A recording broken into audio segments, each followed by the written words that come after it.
Welcome to The Explainer. Today we are peeling back the skin of modern military tech to look at the skeleton underneath. And now, we're not talking about bigger engines or faster computers, we're talking about the very materials they're built from. The stuff that's making the impossible, well, possible.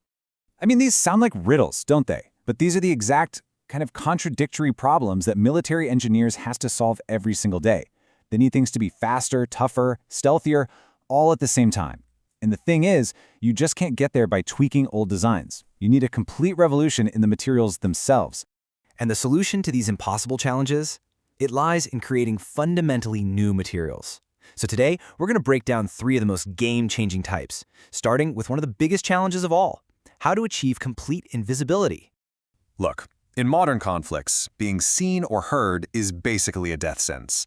And we're not just talking about radar anymore. Today's sensors can pick up the tiniest heat signature or the quietest acoustic whisper from miles away. So, the first huge problem is, how do you make a multi-ton jet or a massive submarine just disappear? The answer is almost stranger than the question itself. You fight detection with a material that is, for all intents and purposes, barely even there. A material that looks and feels like a ghost. It's called aerogel. And this is where things get really wild.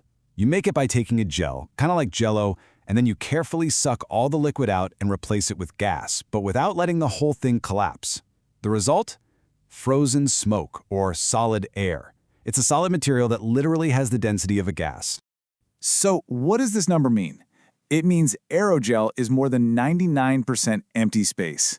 Just try to picture that. It's a solid structure of interconnected nanoparticles, but almost all of its volume is just air, trapped in unbelievably tiny pores. That right there is the secret to its superpowers. Okay, so here's why that matters.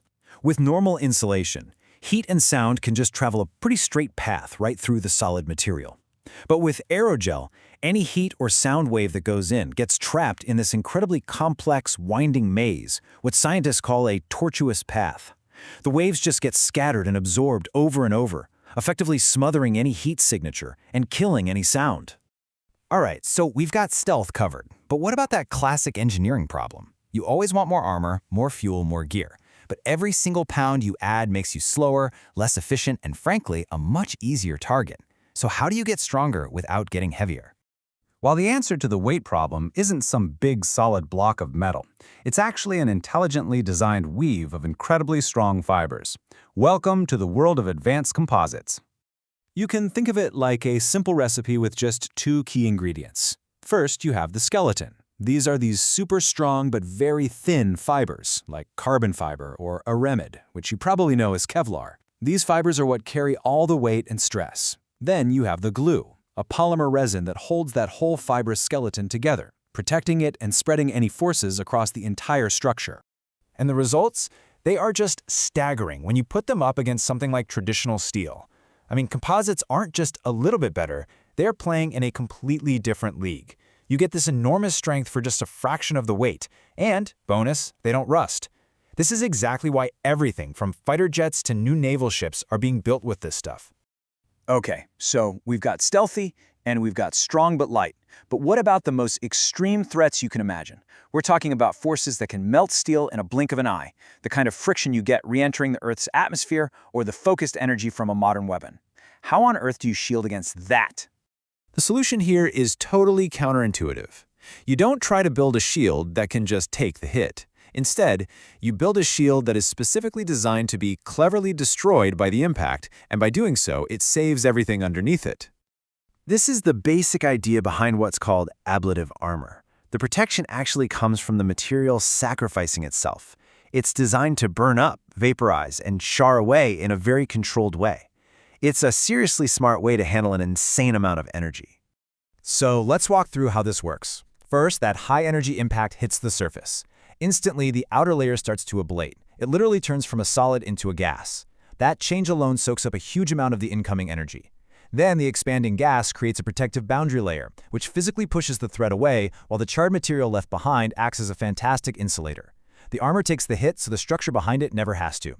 So we have materials that can hide, materials that can resist, and materials that can sacrifice themselves. What's next? Well, the next giant leap forward is to make these materials intelligent. Up until now, we've basically been talking about passive materials. A composite wing is really strong, but its properties are fixed. An ablative shield works, but it can't think. The future is in smart materials, where materials science gets merged with sensors and artificial intelligence. They stop being just passive objects and become active, responsive systems. So what does that actually mean? It means materials with tiny sensors baked in that can monitor their own health and predict a failure before it ever happens. It means AI designing the perfect composite structure for a mission on the fly. And maybe, most incredible of all, it could mean armor that can literally change its own properties in real time to perfectly counter whatever specific threat it's facing in that exact moment. And that's the thought I want to leave you with. We started this journey with materials that solve impossible problems. But we're speeding towards a future where the material itself becomes part of the system's brain. A future where the line between the physical structure and the computer just starts to blur. And that raises a pretty fascinating question, doesn't it? What happens when the armor is as intelligent as the vehicle it protects?